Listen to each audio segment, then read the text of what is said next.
Et c'est parti pour le dernier quart d'heure de Smart Bourse, le quart d'heure thématique. Nous allons tenter de comprendre ensemble quelles sont les grandes dynamiques à l'œuvre en matière de transition énergétique. Évidemment, quand on parle de parcours boursier de valeur en lien avec la transition énergétique, 2023 ne semble pas au rendez-vous des attentes ou des optimismes de début d'année sur la thématique. Nous allons en parler avec Roland Caloyan. Bonjour Roland Caloyan. Bonjour. Vous êtes responsable de la stratégie Action européenne chez Société Générale CIB. Est-ce que 2023 sera une année décevante alors pour la transition, la thématique de la transition énergétique, cette thématique du Green Deal européen? On n'est pas encore à la fin de l'année, mais on a quand même une bonne vision de ce qui s'est passé sur cette année sur les marchés boursiers. J'ai envie de dire oui. Déjà, on a effectivement en bourse des déceptions. Sur la partie transition énergétique, en particulier sur la partie Green Deal en Europe, mais pas que. Parce qu'on regarde effectivement aussi ce qui se passe aux États-Unis, en Chine, et on voit effectivement que les valeurs qui sont liées à la transition énergétique ont beaucoup souffert cette année. D'accord. Que ce soit sur la partie prix, que ce soit sur la partie valorisation, et même sur la partie bénéfices. On a vu pas mal de profit warning. Donc pour répondre à la question, oui, effectivement, 2023 risque d'être une année relativement décevante. Comment on l'explique? Alors, si on reste sur 2023, parce qu'on se souvient qu'au sortir des différents confinements en lien avec le Covid, c'était des valeurs qui avaient le vent en poupe, puis finalement, il y a eu une petite phase d'accalmie. En 2022, c'est revenu également avec de grandes annonces économiques. Comment on explique que boursièrement, ça ne suive pas, alors même que c'est quand même un sujet dont on parle tous les jours dans la presse et dont on sait que c'est l'économie de demain, quelque part? Alors, il y a plusieurs facteurs qui expliquent cette sous-performance. La première, c'est effectivement la hausse des taux. Ouais. Donc effectivement, ça a un impact sur la valorisation. On a vu que ce soit globalement, tous les segments un peu de croissance, long terme, qui sont très sensibles au taux, souffrir en 2023, mais même déjà ça a commencé fin 2022. Donc là, effectivement, il y a une logique un petit peu boursière sur la valorisation. Et puis aussi, on sait que il y a beaucoup de projets long terme, donc ça veut dire des financements. Donc qui dit financement, c'est comme quand vous faites un achat immobilier. On a vu malheureusement que quand on passe des taux de 0 à 5 aux États-Unis ou à 3 en Europe, eh bien, c'est pas les mêmes coûts de financement. Plus cher. Oui. Voilà, on emprunte plus cher. Il y a certains, effectivement, projets qui sont plus compliqués. Après, au-delà de ça, il y a eu aussi des problématiques un petit peu plus spécifiques au secteur, en particulier sur la chaîne d'approvisionnement. Beaucoup d'entreprises ont communiqué là-dessus, effectivement. Bien sûr. Qu'il y avait des bouts de délai dans la production, dans certains projets. Et donc, ça a amené, effectivement, à certaines déceptions. Donc ces sujets de chaîne d'approvisionnement qu'on a suivis de manière globale, en économie et en géopolitique, ça a eu un impact direct, finalement, sur ce secteur de la transition énergétique. Parce qu'on a besoin de métal, on a besoin, effectivement, d'un certain nombre de matériaux pour construire des éoliennes, des panneaux solaires ou autres. Peut-être que ça n'est pas que ça d'ailleurs, les entreprises de la transition énergétique, mais ça a attaqué de plein fouet le secteur sur l'année 2023, si je comprends bien. Oui, et effectivement, et en particulier la partie que vous mentionnez, c'est-à-dire la partie très éolien, renouvelable, panneaux solaires. Donc c'est là où vous avez besoin de plus une intensité capitalistique très très forte. Et c'est là où la chaîne de valeur est très importante, où on a besoin de métaux rares, etc. Donc c'est effectivement sur cette partie-là qu'on a eu le plus de déceptions. Et c'est cette partie-là où effectivement on a eu des problématiques sur la chaîne d'approvisionnement. Pourtant, on pourrait se dire d'un point de vue économique, comme on construit, on en parlait d'ailleurs juste avant, comme on construit l'économie de demain, les investisseurs seraient au rendez-vous, puisque sans parler de Paris en bourse, on peut quand même se dire que c'est des entreprises de création d'énergie verte dont on va avoir besoin demain. Ça ne suffit pas pour porter le cours boursier de ces valeurs? Alors effectivement, c'est quand on regarde le rationnel derrière cette thématique, qui reste une thématique très forte, sur laquelle tous les hommes politiques en Europe portent, continuent à porter, l'argent est disponible, ça c'est très important aussi. Oui, il y a des plans en plus d'investissement. Il y a des plans qui ont été mis en avant, alors soit par des taux à des prêts par des prêts à des taux favorables ou à des subventions. Et allez, il y a 20% de l'argent au niveau européen qui a été utilisé seulement. 20%, donc ça veut dire qu'il y a encore 80% de l'argent qui est disponible. Donc, même si l'argent coûte plus cher, il y a quand même des plans effectivement d'investissement. Oui, c'est ça. Tout à fait.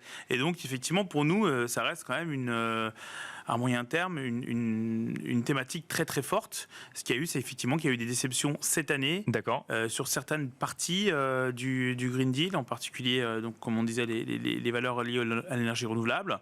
Et donc effectivement, ça a été sanctionné boursièrement. Est-ce que ça peut être cette année justement une opportunité pour certains investisseurs ou pour même la thématique au global? Est-ce que ça peut être porteur pour les années suivantes? Alors moi, je voudrais juste vous donner un chiffre en termes de valorisation. Par exemple, nous, la sélection qu'on a fait sur les valeurs liées au Green Deal, Deal. Alors, il n'y a pas que de l'énergie propre, hein. Il y a aussi dans le Green Deal la mobilité durable, il y a aussi la rénovation, l'isolation des bâtiments, l'économie circulaire. Donc, c'est vraiment tout un écosystème qu'on essaie de capturer. C'est en gros un panier qui se retaille il y a 2 ans à 26 fois les profits. Aujourd'hui, on est tombé à 14 fois. Et ce qui est intéressant, c'est qu'en moyenne, quand vous regardez les valeurs par rapport à leur secteur, les valeurs qu'on a sélectionnées qui sont vraiment bénéficiaires du Green Deal par rapport à leur secteur, on avait sur les 4-5 dernières années une prime moyenne de quasiment 20% sur ces valeurs-là. Donc on payait un peu plus cher ces valeurs-là. Aujourd'hui, il n'y a plus de prime.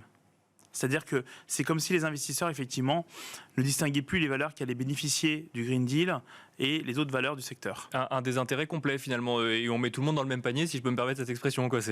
Exactement. Et ce qui est très intéressant aussi, c'est qu'on parlait de cette année qui est très décevante, hein, parce que sur le panier, en général, on a quand même une contraction des bénéfices, des profits de l'ordre d'une quinzaine de pourcents cette année. Donc il y a quand même vraiment eu des profit warnings et des baisses de profits, de croissance. L'année prochaine, on va avoir un rattrapage avec ce qui est attendu en termes agrégés pour le panier d'une trentaine de pourcents. C'est beaucoup plus que le marché qui est seulement à 7%. Est-ce que pour autant, dans le contexte effectivement, contexte économie actuel, alors que ce soit effectivement sur les matières premières, sur les questionnements qu'il peut y avoir sur le niveau de taux pratiqués par les banques centrales, on a eu le questionnement tout à l'heure, est-ce qu'on peut dire que c'est un moment d'opportunité pour aller sur la thématique, même si on ne sait pas encore de quoi demain sera fait au niveau économique en 2024 ? Ce qui est sûr, c'est qu'on a connu ces dernières semaines quand même des banques centrales qui commencent un petit peu à lever le pied. On l'a vu la semaine dernière, on a vu aussi les derniers chiffres de l'emploi américain, et sur ces derniers jours-là, on a vu effectivement le panier très très bien réagir, ces valeurs-là fortement remonter, donc on voit effectivement une sensibilité au taux qui est, j'ai envie de dire, exacerbée en ce moment. Bien sûr.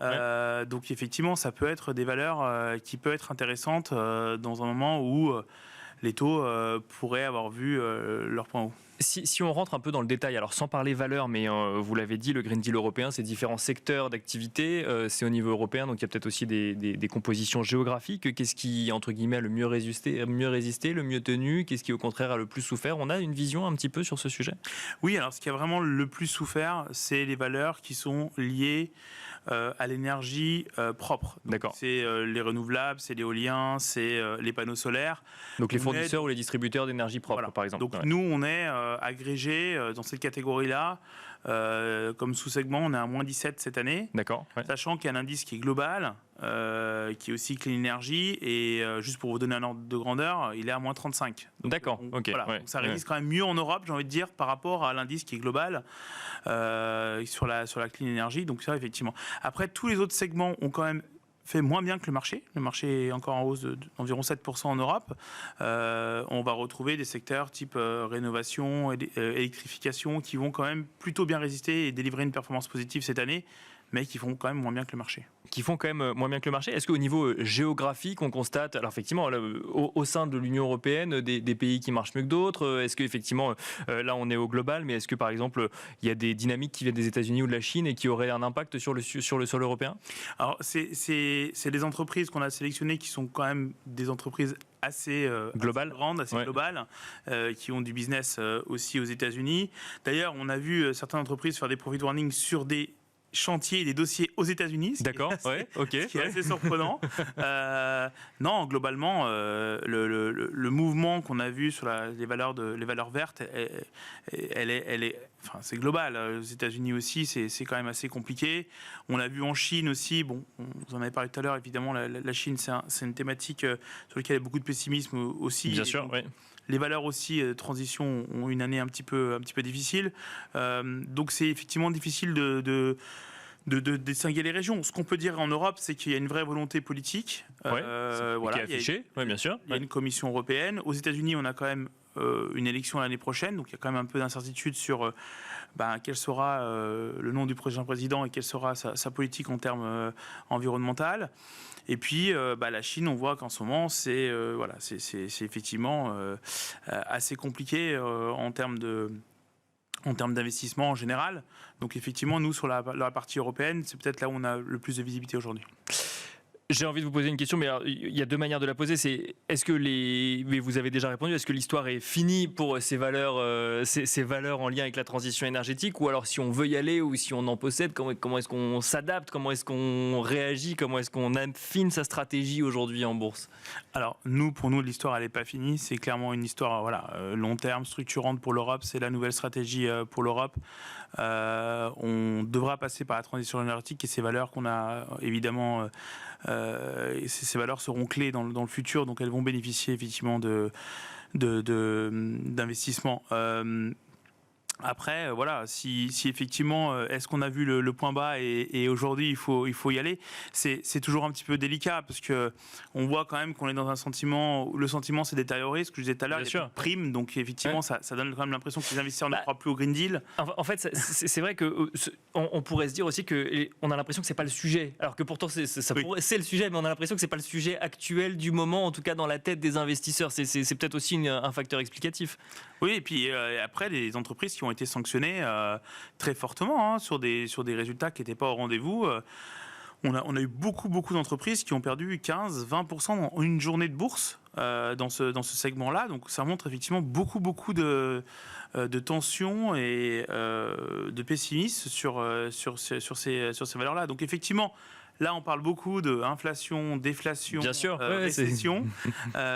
Géopolitique aussi. Géopolitique. Mais on a un petit peu mis ce sujet de côté. Et en attendant, effectivement, on voit des valorisations qui se dégonflent très vite.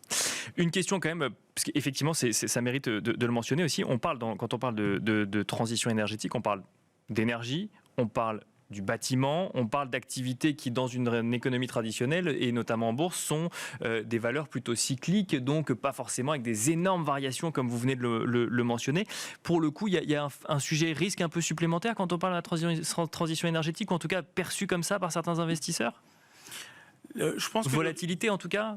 Alors oui, effectivement, parce qu'on est aussi sur des valeurs qui sont assujetties à des plans d'investissement et qui, comme je disais tout à l'heure, c'est aussi lié souvent à des plans et à des projets qui sont liés à la dette. Donc effectivement, on ne va pas laisser tomber la transition énergétique et tout les objectifs qu'on a de réduction carbone, parce qu'on est aujourd'hui dans un monde à 3% en Europe et 5% aux États-Unis. Oui, bien sûr. Donc ça reste d'actualité. Donc oui, effectivement, il va falloir certainement revoir certains projets, repenser pour les entreprises leur business dans un monde à 3% en Europe et à 5% aux États-Unis.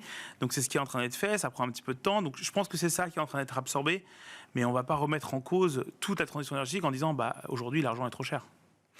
Merci beaucoup Roland Calorian de nous avoir accompagnés dans le dernier quart d'heure, le quart d'heure thématique de Smart Bourse. Je rappelle que vous êtes responsable de la stratégie Action Européenne chez Société Générale CIB. Merci beaucoup. Merci à vous de nous avoir suivis et je vous donne rendez-vous demain à la même heure, à 17h en direct sur Bismart pour un nouveau numéro de Smart Bourse.